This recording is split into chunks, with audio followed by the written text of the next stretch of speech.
Vamos a preparar una receta que mezcla los sabores tradicionales con los exóticos.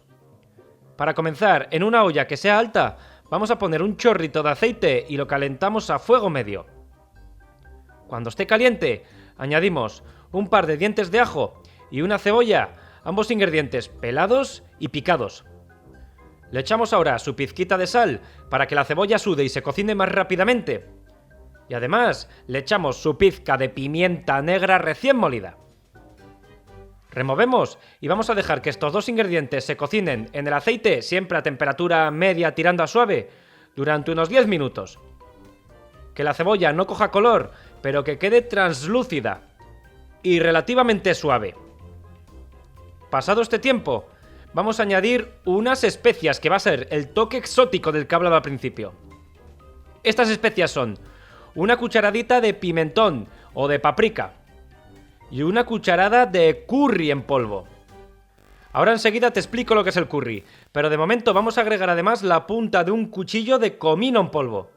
El comino muy poca cantidad. Lo que queremos no es que nos sepa esto a comino, simplemente potenciar el sabor, y como potenciador del sabor, el comino viene fetén. De momento, integramos brevemente estas especias y vamos a dejar que se tuesten durante tan solo 10 segundos. No más, que se queman. Pasado ese tiempo, añadimos tomate triturado, que podría sustituirlo por tomate natural. Los ingredientes y sus cantidades, como siempre, al final del vídeo.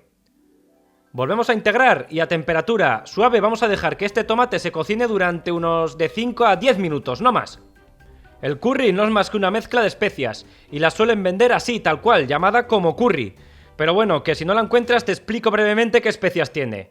El ingrediente principal es la cúrcuma, pero además de esto, tiene cilantro, comino, pimentón dulce, jengibre, hinojo, pimienta negra, canela, clavo, en fin, tiene unas cuantas especias en diferentes proporciones. Si no la tienes, simplemente sustitúyela por cúrcuma y échale un poquito más de comino y de pimentón dulce, así de fácil. Con el tomate ya cocinado y que se ha evaporado prácticamente todo el agua que contiene, vamos a añadir unos garbanzos cocidos. Gorka, espera. Unos garbanzos cocidos, pero ¿cómo se cuecen? Bueno, pues te lo explico brevemente. Para ello, la noche anterior, en una pequeña cazuela que tengamos por casa, vamos a poner los garbanzos. Y ahí va un tip para medirlos sin necesidad de báscula. Un puñado de garbanzos es la cantidad para una persona. En mi caso, como va a ser para 2 personas, pues 2 puñados. Y ahora los vamos a cubrir con abundante agua. Y lo dicho, con abundante, que las cubra por completo y mucho más que eso, que doble.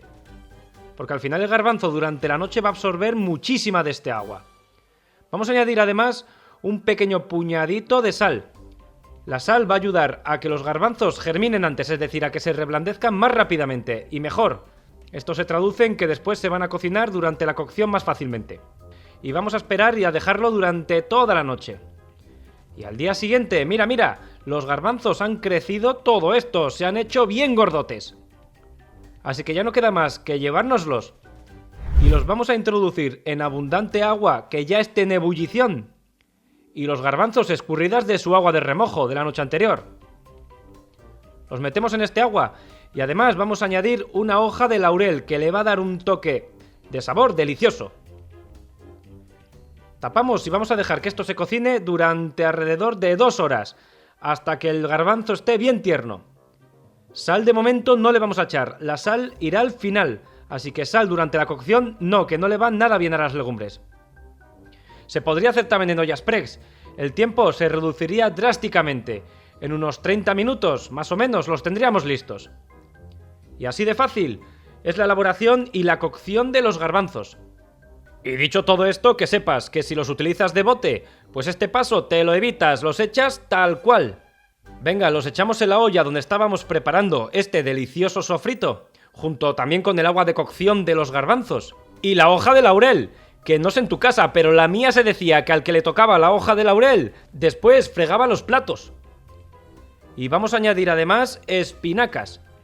¿Cuánta cantidad? Pues bueno, lo dicho, al final del vídeo tienes las cantidades, pero de momento te digo que un puñado de espinacas por persona, esa es la cantidad. Lo integramos todo a este sofrito y dejamos cocinar todo el conjunto durante ya tan solo 10 minutos, a fuego muy suave. No necesita más tiempo de cocción porque todo esto está cocinado ya. Lo que buscamos es que se integren bien los sabores entre sí. Si lo ves necesario, rectifica de agua. En mi caso yo no lo he visto, así que no lo hago, pero si crees que está muy seco, lo dicho, rectifica con más agua. Bueno, y llegados a este punto, lo que sí que queda es rectificar con sal, que aquí no tenía nada de nada, salvo el sofrito inicial. La integramos, ya con el fuego apagado y simplemente haciendo unos movimientos circulares a la cazuela. Y listo, ya no queda más que servir. Y mira, lo dicho, eso me pasa por hablar. ¿Me ha tocado la hoja de laurel? Pues me toca fregar. Pero bueno, que después de preparar semejante platazo, un plato digno de los dioses más remilgados del Olimpo, fregaré después encantado.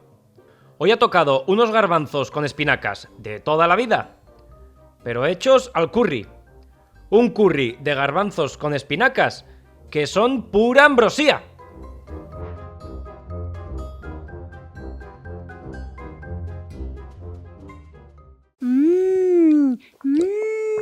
Ñam, ñam, ñam, ñam.